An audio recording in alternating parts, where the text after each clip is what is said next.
Miss হবে না আপনার পছন্দের টিভি শো। দেখুন জি5 অ্যাপে একদম ফ্রি।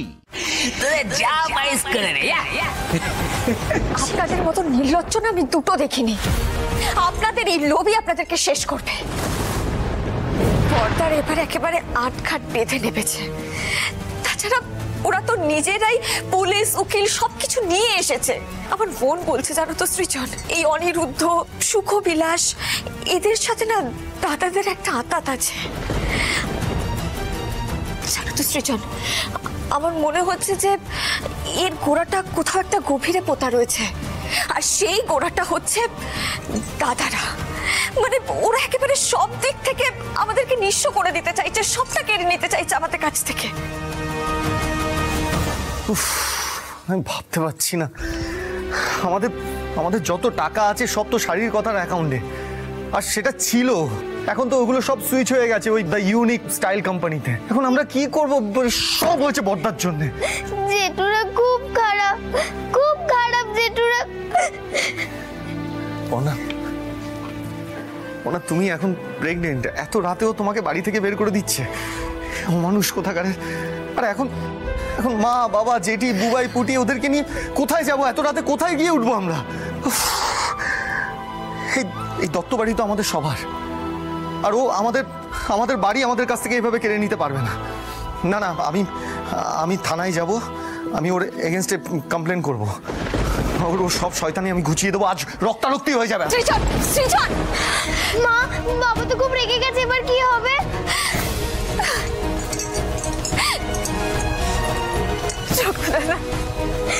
চকু দাদা, তুমি আমাদের রক্ষা করো চকু দাদা। আমরা এখন এত রাত্রে কোথায় যাব, কি করব কিচ্ছু জানি না। শুধু এটুকু জানি, তুমি যদি আমাদের সঙ্গে থাকো তাহলে নিশ্চয়ই কোনো না কোনো একটা উপায় বেরিয়ে আসবে। তুমি আমাদের রক্ষা করো চকু দাদা। দেখো যা হওয়ার তা তো হয়ে গেছে, কিন্তু তুমি দেখো আর যেন নতুন করে কারোর কোনো ক্ষতি না হয়।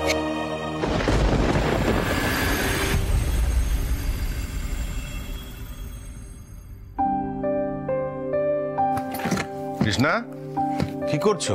এই পর্দাগুলো কাঁচা ছিল, একটু লাগিয়ে দিয়ে যাচ্ছি জানলায়। যে বাড়িতে আমরা কোনোদিন থাকবো না, এক্ষুনি সব ছেড়ে ছুড়ে দিয়ে চলে যেতে হবে, সেখানে তুমি নতুন পর্দা লাগাচ্ছ।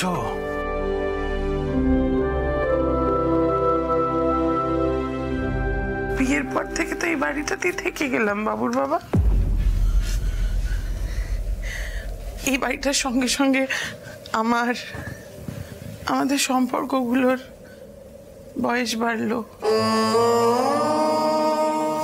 আমার নিজের মা বাবা তো সেই কবেই চলে গেছে বলো না। এখন নিজের বলতে তো ছিল শুধু দাদারা, আর এই দত্ত বাড়িটা। কিন্তু বাবা, মেয়েদের তো নিজের বাড়ি বলে কিছু হয় না বলো। দত্ত বাড়িটা আমার ছিল বাবুর বাবা।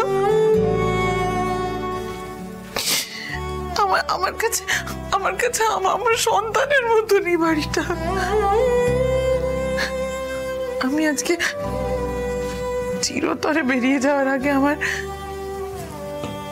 মেয়েটাকে একটু সাজিয়ে দিয়ে যাব না বলো?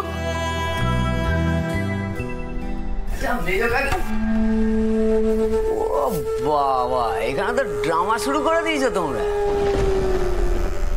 আচ্ছা মেজো কাকি, এটা কি ন্যাকামি হচ্ছে বলো তো?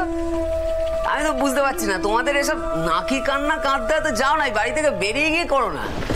তোমাদের কিন্তু অনেক সময় দেওয়া হয়ে গেছে এসব মালপত্র গোছানোর জন্য, আর সময় দিতে পারছি না। এবার কি হবে বলো তো মেজো কাকি? ওই যে আমি ছেলেগুলোকে নিয়ে এসছি না, ওরা ওই মালগুলোকে একেবারে ছুঁড়েই বাড়ি থেকে ফেলে দেবে। তোমাদেরকে না হিচড়ে টানতে টানতে এই বাড়ি থেকে বের করবে। আচ্ছা মিচকা, এই ব্যাপারটা যদি হয় তাহলে কি এটা তোমাদের জন্য খুব একটা সম্মানের হবে বলো তো? নামতে নামতে কোথায় নেমেছিস তোর কোনো ধারণা নেই অয়ন। তুই একটা পিশাচ হয়ে গেছিস, পিশাচ। অবশ্য বাপ বেঁচে থাকতে যে বাবা শ্রাদ্ধ করে, তার থেকে এর চেয়ে বেশি কিছু আশা করাই ভুল। তাহলে বুঝে গেছো তো?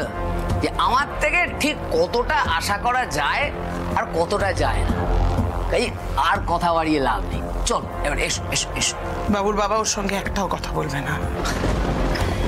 আরে মেজো কাকি, আমিও তো এইটাই বলছি মেজকাকে। তুই যে আমাদের এত বড় ক্ষতি করবি আমরা কোনোদিন ভাবতে পারিনি অয়ন। এবার ভাবো না। ঠিক আছে, আমি একটা কাজ করছি, আমি একটা সাজেশন দিচ্ছি তোমাদেরকে। তোমরা এই বাড়ি থেকে বেরিয়ে গিয়ে রাস্তায় দাঁড়াও এবং সেখানে দাঁড়িয়ে দাঁড়িয়ে সারা রাত ধরে ভাবো। আর সময় দিতে পারছি না। তোর সবকিছু জোর করে কেড়ে না সব আমরা আমাদের বাড়ির ছাদ কেড়ে নিবি। আজ তোর কি অবস্থা হবে তুই নিজে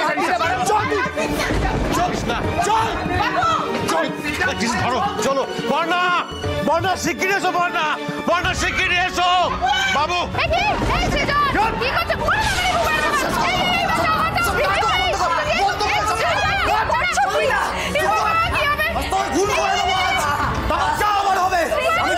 সৃজন, ছেড়ে দাও, ছেড়ে দাও। এই বাড়ি থেকে দাঁড়াবি আমাদের, এই বাড়ি থেকে। সৃজন ছাড়, কি করছিস কি? সৃজন ছাড়।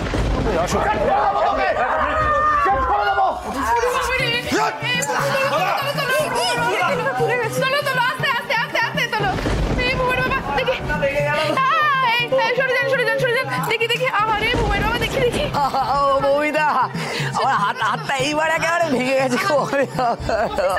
আপনি কিছু করতে পারছেন না? মারুন না ওকে ধরে, মারুন। আপনার সামনে আমার স্বামীর গায়ে হাত তুলছে, কিছু বলতে পারছেন না? মারুন ওকে ধরে। আমরা এইভাবে কারো গায়ে হাত তুলতে পারি না, আর আপনারা সবাই একটু শান্ত হন প্লিজ।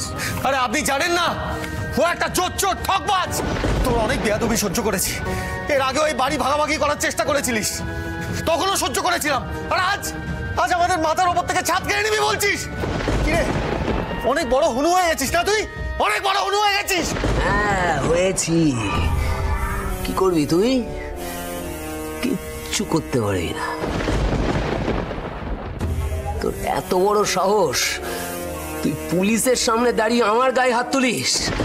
জানিস আমি চাইলে এক্ষুনি ওনাদের সঙ্গে তোকে থানায় পাঠাতে পারি, জানিস? না, আমি সেটা করব না, কারণ আমি চাই তোর এমন অবস্থা হোক যাতে ওই জেলের ছাদটুকু তোর কপালে না জোটে।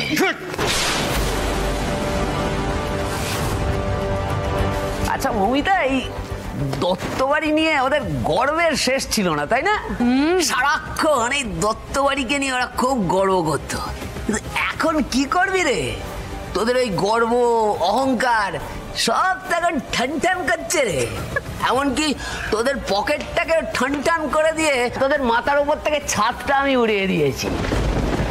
কি রে কি রে?